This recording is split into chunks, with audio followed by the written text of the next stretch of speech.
I've seen countless streets full of petrol station after petrol station that is just so unrealistic, and it pulls me out of the escapism that a creative game should offer. The other major issue is that mods are still not out.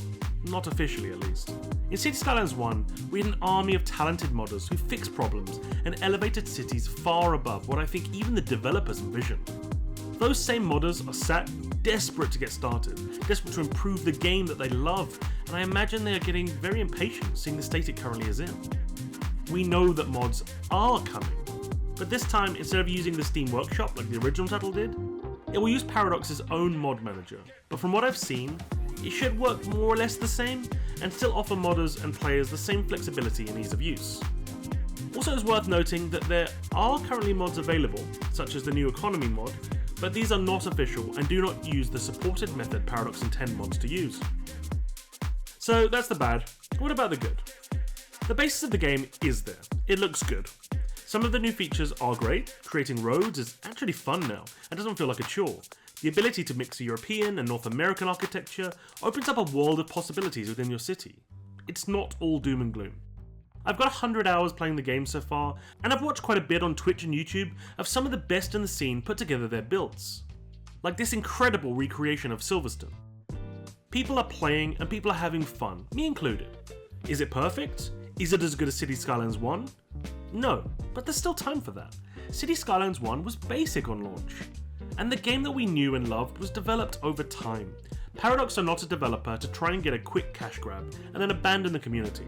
Colossal Order care, Paradox care, the game will get better. One example of this is the fact that Paradox have stated that the game will not receive any paid DLC until the base problems are fixed. They aren't spending all their time coming up with additional features to extract more money from our wallets, they are focused on making things right.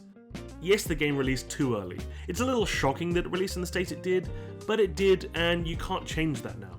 So it's a great sign to see that Colossal Order and Paradox are moving in the right direction to get the situation improved and to ensure that City Skylines 2 has the long life the original had.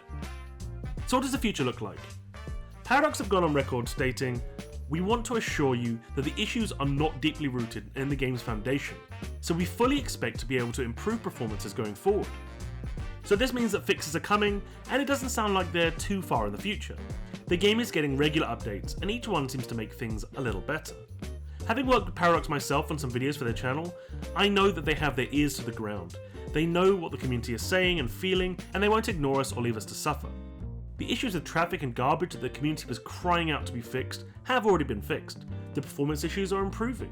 Little by little, City Skylines 2 will become what we always envisioned it to be.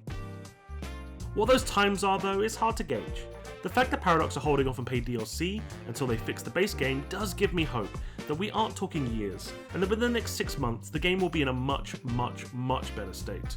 So while it's easy to be entirely negative about the game, it is still fun to play and is getting better every day. So just stick with it and it will get there. Thanks for sticking with me. If you'd like to know how you can get a hold of a copy of City Skylines 2, if you don't already have one, then listen up. City Skylines 2 is here, and here at the Titus Mino channel, we have a few copies to give out to lucky winners. 3 copies in fact. 1 to a random subscriber, 1 to a random commenter, and 1 to a random Twitter follower. So to be in with a chance of winning, either subscribe to the channel, or if you're already subscribed, then congratulations, you're already entered. Comment on a City Skylines related video posted in the last 6 months, or perhaps I'll pick a comment from an upcoming video just after release. And finally, head on over to my Twitter, x.com/Titus_Mino, link in the description, and give me a follow. I'll announce the winners in the near future, so make sure to keep an eye on the channel and my socials. Good luck everyone. Thanks for watching. Subscribe for more Cities content as it is coming. I have a backlog of things coming and one project coming in early 2024. A very exciting project as it's my final farewell to City Skylines 1. Looking at the best creations ever made within the game. Until next time.